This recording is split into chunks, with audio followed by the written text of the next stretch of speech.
Hello and welcome back to my channel HiralsWorld. Today we'll be talking about one such immigration program which could be your pathway to come to Canada. In recent times you must have noticed there's a lot more news that is going on about Canada. There's just so many immigration changes, there are so many PR related changes and even student visa related changes too, right?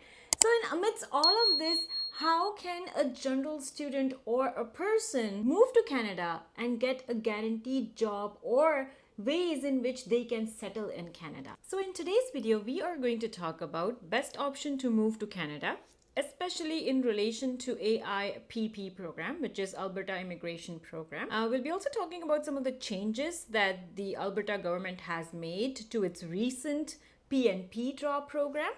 And then we'll be moving on to talk about understanding the Canadian job market. How can you catch up with networking and extra things that you can do to make sure that you get a job within Canada. So without further ado, let's dive in this video.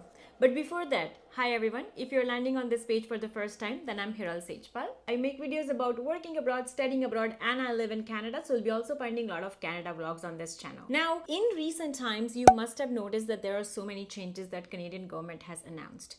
There are over 500,000 immigrants who immigrate to Canada every year. And according to this Canada stats table, out of these 500,000 immigrants, only about 118,000 immigrants are moving from India, followed by China, which has about 31,815 people. And due to all of this, Canadian government has been making constant changes post-COVID in their immigration process, in their post-study work visa process. And I get so many questions in my DM as well as on my Instagram that, Hiral, how do I ensure that should I move to Canada? And if yes, which province is the best? So in today's video, we are going to talk about one such program that Alberta government has announced, but also in relation to that, they've also closed one of the programs, which was a very successful pathway for students and for immigrants to come to Alberta. So Alberta had something called as PNP program, under which if you are a student or if you work in Alberta for up to 6 months, you can directly convert it into PR. So basically you can apply for PR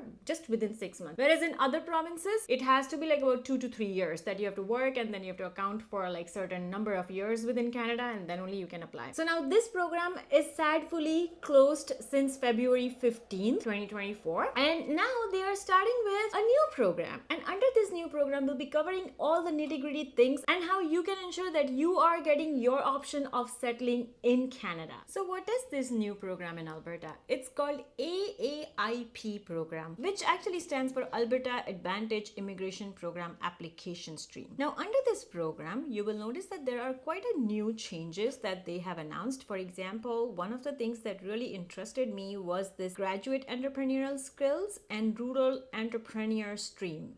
So if you are somebody who is of an entrepreneur mindset, then this is for you.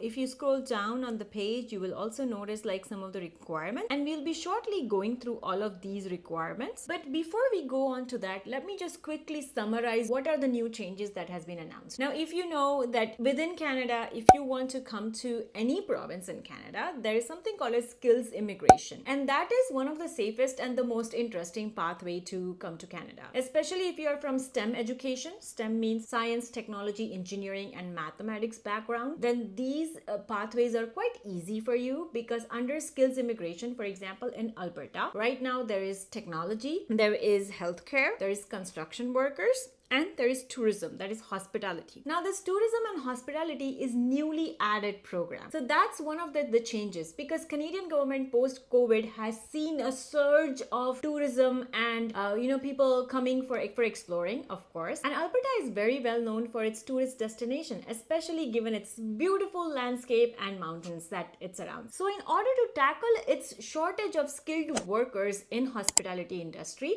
it has opened up this one extra stream for all of you. But if you are not from hospitality or any of these STEM backgrounds, or if you're not a construction worker, how do you move to Canada? That is where your AAIP program will come in play. So let's go back to the website and let me show you quickly how you can apply for this program. So starting on this website, you will notice that there are about 7 programs that are released, and some of these are actually the older programs, but then others are new. For example, this foreign foreign graduate entrepreneur stream is also totally new. And actually, one of the good things for this foreign graduate entrepreneur stream is that they have reduced the amount of investment from 200,000 to only $100,000.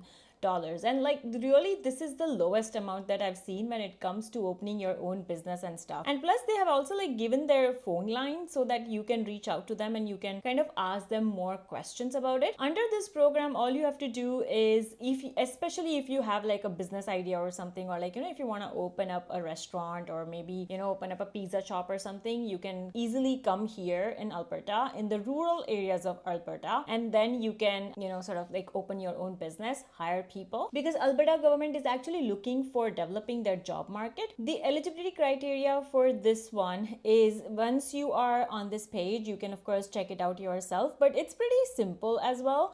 Like in a sense that like, you should have graduated from a program, and that like, you should have at least 6 months of work experience and things like that. Again, because they have given their number, you can always go and talk to them. The other programs that I think are very, very important and are really great, this one where you are actually applying as a streams worker, so like Alberta Opportunity Stream program.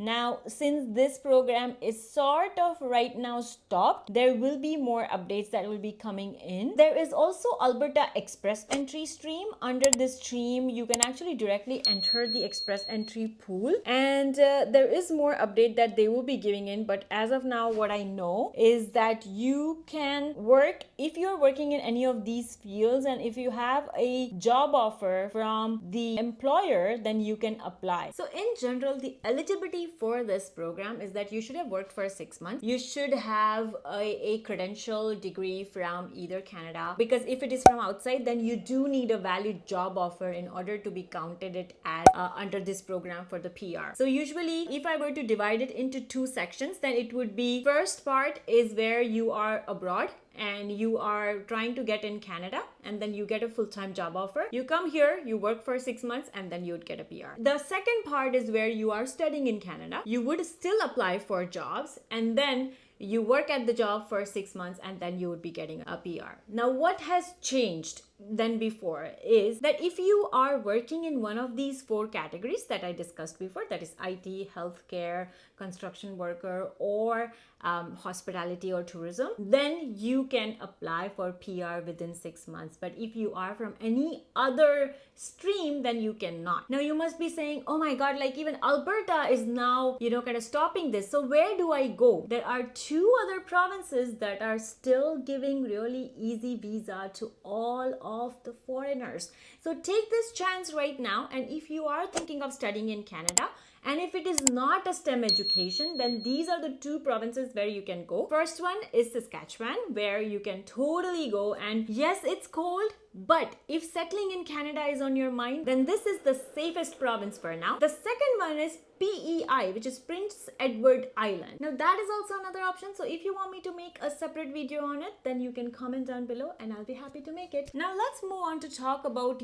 my tips on how you can get settled in Canadian job market and how you can ensure to get a job. So first, we'll understand the Canadian job market itself. Now, living in Canada for over 10 years, I have noticed that Canadian job market relies on 3 main things. First is networking. Second is upskilling. That is, if you were to uptake your new skills and if you were to work on it, you can get it. Many times I get students and other professionals who are wanting to move abroad, but they're not willing to work on their English learning skills per se, or willing to learn something new, right? Unfortunately, in Canada, people rely a lot on upscaling and upskilling, right? In case if you are not ready to learn and put in the hard work, then the life might be not as easy for you. And the third thing that Canadian job market relies on is skills shortage. So you have to identify which skills are not going to be short in future,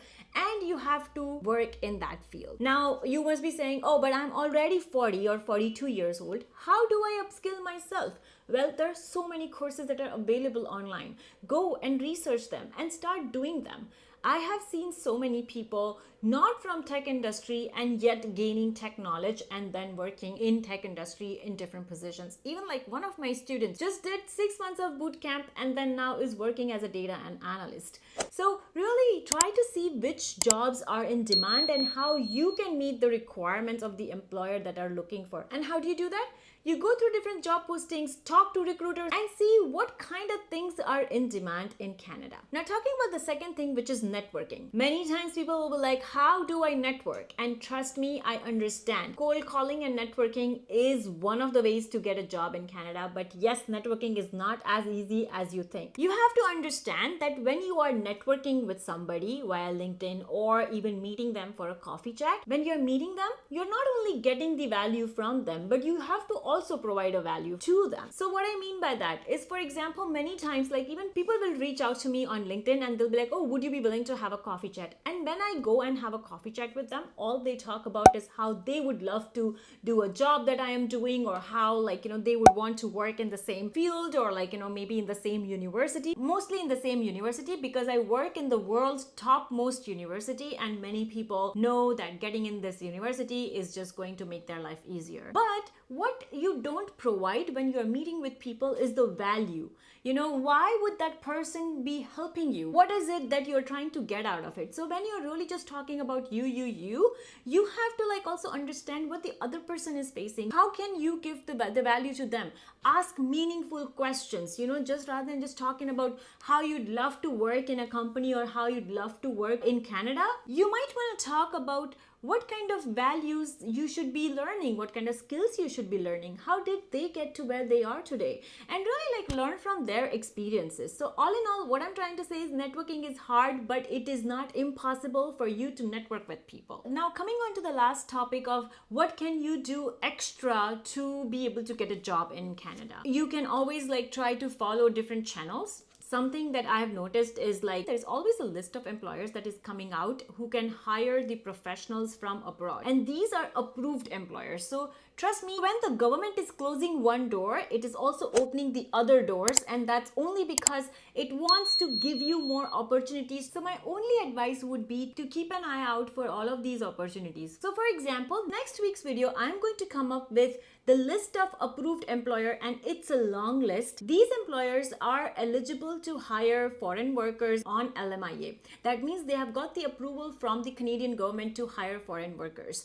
So I'd say that stay tuned for next week video as well, and then keep trying. I've also made a video about how you can find LMIA jobs on Canada website. So also go ahead and check over there as well, now that you know that hospitality, IT, healthcare and construction is the upcoming field in Alberta. And if that is something that you are interested in, then you can go and check out that video as well. So this AAIP program is actually starting from March 1st. So go ahead and check out the eligibility criteria so that you are ready with all the documents that they need. And then once it starts, you are just right diving in. So I will see you next time with even another great video. And until then, have a great day. I hope that your dream of settling abroad is successful. I'll see you next time. Bye.